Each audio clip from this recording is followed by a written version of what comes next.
கேள்வி ஒன்றாக இருந்தாலும் பதில் எப்படியா இருக்கான், ஆளுக்கு ஏற்ற மாதிரி மாறுபடும். நேரில் வந்துட்டால் என்ன பண்ணிடலாம், எல்லா கேள்வியும் கேட்டு தெளிவாக. அதுக்கு தான் சத் சங்கம். என்னுடைய நோக்கம் எல்லாம் மனிதர்கள் எல்லாம் மகிழ்ச்சியாக இருக்கணும், அவ்வளோதான். தப்பு ஒன்றும் கிடையாது, ஆனால் சரின்னு ஒன்று கிடையாது. தப்பு ஒன்றும் கிடையாது. விதை போட்டேன், முளைச்சி வரணும்னு நினைக்கிறேன், இது தப்பா? தப்பு கிடையாது. பெரும் வெள்ளம் வந்து எல்லாம் முழுகிடுச்சு, அது தப்பா? அதுவும் தப்பு கிடையாது. நல்லா புரிஞ்சு வச்சுக்கணும். நான் எதிர்பார்ப்பதும் என்ன கிடையாது, தப்பு கிடையாது. எனக்கு நடக்காததும் என்ன கிடையாது, தப்பு கிடையாது. எங்கே தப்புன்னா, நான் அதுக்காக வேதனைப்படுறது மட்டும் தான் தப்பு. சும்மா கண்ணச்சு பார்த்தா வந்து வர கட்டி போகுது. ஆமாம், மயிரை போட்டு இழுக்கிறேன் ஒரு மலையை, போனால் என்னாச்சு, மயிர் தானே வந்தா, இது என்ன பிரச்சனை, இதில் எது தப்பு, மயிர் வந்தா?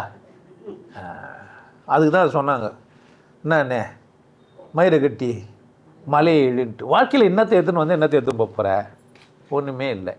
ஒரு வேளை நடக்கலைன்னா கடவுள் விருப்பம், நடந்தால் என் விருப்பம். என் விருப்பமா யார் விருப்பம் தான், கடவுள் விருப்பம் தான். கடவுள் விருப்பம் பண்ணால் நடக்க போகுது, இல்லைன்னா என்ன, எல்லாத்தையும் கடவுள் மேலே பாரத்தை போட்டு என்ன பண்ணேன், கண்ணடிச்சு பாரு, வந்தால் கூப்பிட்டு போ, போகலைன்னா விட்டுரு.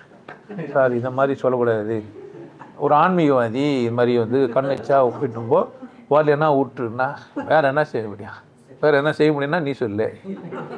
இட்டுன்னு போய் விட்டுரு, இல்லை அங்கேயே விட்டுரு, ரெண்டில் ஒன்று விட்டுரு. ஆனால் தோல்வி கிடையாது. ஆனால் என்ன கிடையாது, தோல்வின்னு ஒன்று இல்லவே இல்லை. ஆனால் முயற்சியே செய்யாமல் இருக்கிறியே, எதிர்பார்த்தனாச்சும் கொஞ்சம் முயற்சி என்னாச்சும் செய்வேன். இப்போ நடக்காமல் போயிட்டு போகுது. நிறைய பேர் இந்த சோம்பேறிங்கள்லாம் பார்த்தீங்கன்னா என்ன புதிர் சொல்லுவாங்க கேட்டிங்கன்னா, தோத்துட்டா, நஷ்டமாயிட்டா, முடியலன்னா என்ன பண்ண போகிற, செத்து தானே போகிறேன். தோத்துட்டா சேர்த்துருவேன், பணம் லாஸ் ஆகிடுச்சு சேர்த்துருவேன், நீ கோடீஸ்வரனாலும் சேர்த்துருவேன், லாபம் வந்தாலும் சேர்த்துருவேன், என்ன வந்தாலும் முடிவுன்னா நீ சொல்லு. நான் ஜெயிச்சிட்டேன்னா ஒரு 15,000 வருஷம் இருக்க போகிறேன் சொல்லு. நான் சிஎம் ஆகிட்டேன்னா 205 வயசு எனக்கு சொல்லு, முடியும். இல்லை நிறைய பணம் சொத்து சேர்த்துட்டேன்னா 15, எதிர்பார்க்கறது ஒன்றும் தப்பு இல்லை. ஆனால் எதிர்பார்க்கறது நடக்கலைனாலும் என்ன கிடையாது, தப்பு இல்லை. திரும்ப திரும்ப சொல்கிறேன், எதிர்பார்க்கறது தப்பு இல்லை, எதிர்பார்த்து நடக்கலைனாலும் தப்புன்னு ரெண்டு பக்கமும் இல்லை. எல்லாம் இறை சித்தம்னு ஒருத்தங்க இருக்கிறாருன்னா செயல் தானே பண்ணால், செயல்பட்டேன், என்ன பண்ணேன், விதை போட்டேன், இந்த மாதிரி நல்லா சொல்லணும். அதை விட்டு கண்ணச்சன்னு சொல்லாமா, ஏன் இஷ்டம், உன்னை விளக்குறதுக்கு நான் என்ன சொல்லணும்னு யார் தான் முடிவு பண்ணான், நான் தான். நீ இப்படி பேசணும் முடிவு பண்ணால் நீயே பேசிக்கோ, அதுக்கு ஏன் நான் பேசணும் இல்லை. இப்போ கேள்வி என்ன கேட்டால் பதில் யார் சொல்லணும், என் ஸ்டைலில் தானே சொல்லணும். அந்த மாதிரிலாம் சொல்லக்கூடாது சார், கண் வச்சா வருவாங்கன்றீங்க. இது நாங்கள் குடும்பத்தோடு டிவியை பார்த்துங்க, ஏன் குடும்பத்தோடு டிவி பார்க்குற, நெட்ஃப்ளிக்ஸில் போய் ஏன் பார்க்குற குடும்பத்தோட ஊன்றாங்க, அதெல்லாம் பார்த்து தானே வந்துங்கிற. 13+ போட்டுக்கிறாங்க, பார்க்காம விட்டுக்கிற. பாட்டு என்ன மாதிரி பாட்டு எழுதிக்கிறானுங்கல்ல, மங்கனிகள் தொட்டிலே தூங்குதடி அன்பே. அப்புறமா என்ன தொட்டில் சார்னு கேட்பீங்க தானே, தொட்டில் பேர் கேட்பீங்களா, கேட்க மாட்டிங்களா? உங்களுக்கு தொட்டிலே தெரின பேர் கேட்பீங்க. என்ன தொட்டில் போட்டுனுக்கிறீங்க ஆளுக்குன்னு கேட்கலாமா? இல்லை எல்லோரும் ஒரே தொட்டில் போட்டுனுக்கிறாங்க. தொட்டிலுக்கு பல பேர் இருக்குது. ஆமாம், விஐபி, ஜிஐபி, டிஐபின்ட்டு. அப்போ மாங்கனிகள் தொட்டில் எனக்கு மட்டும் கம்முன்னு கேட்டுனுக்கிறீங்க.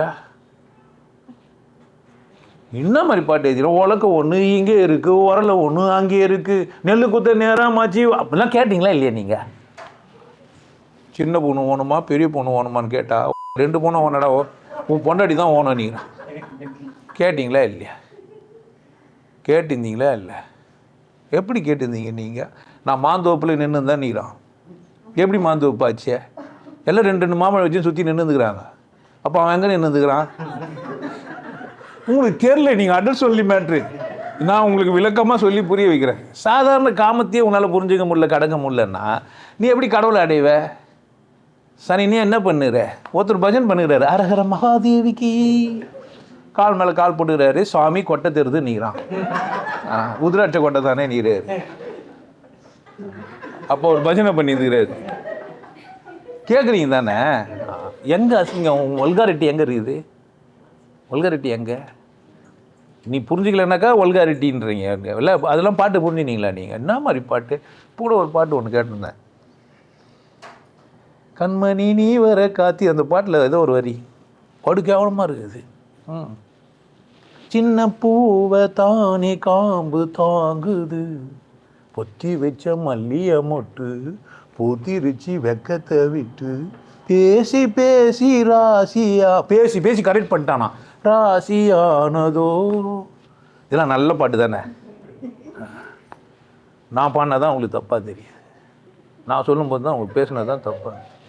உங்களுக்கு எல்லாருக்கும் ஒரு விஷயம் சொல்கிறேன், ஆனந்த வாழ்வு அப்படின்ற ஒரு கோர்ஸ் யூடியூப்பில் போட்டு வச்சுக்கிறேன். Happy life course. நீங்கள் மெம்பர் ஆனீங்கன்னா ஆனந்த வாழ்வு கோர்ஸை நேரடியாக நீங்கள் யூடியூப்பில் பார்க்கலாம். ஃபேமிலியாக டிவியில் போட்டு என்ன பண்ணலாம், எல்லாரும் ஃபேமிலியாக போட்டு பார்க்கலாம். ஒருத்தர் தான் சப்ஸ்கிரைப் பண்ணீங்க, 5 பேர் 6 பேர் என்ன பண்ணலாம், நீங்கள் அதை பார்க்கலாம். வாய்ப்பு பயன்படுத்திக்கப்பா. இறைவை உணர்வோம், இன்பத்தில் திளைப்போம். குருசில யோகிய நாடு, உன்னை நீ கொண்டாடு. கொண்டாட்டம் உனது பிறப்புரிமை. மதம் மறப்போம், மனிதம் வளர்ப்போம். நல்லா இருங்க, சிறப்பாக இருங்க, கொண்டாட்டமாக இருங்க.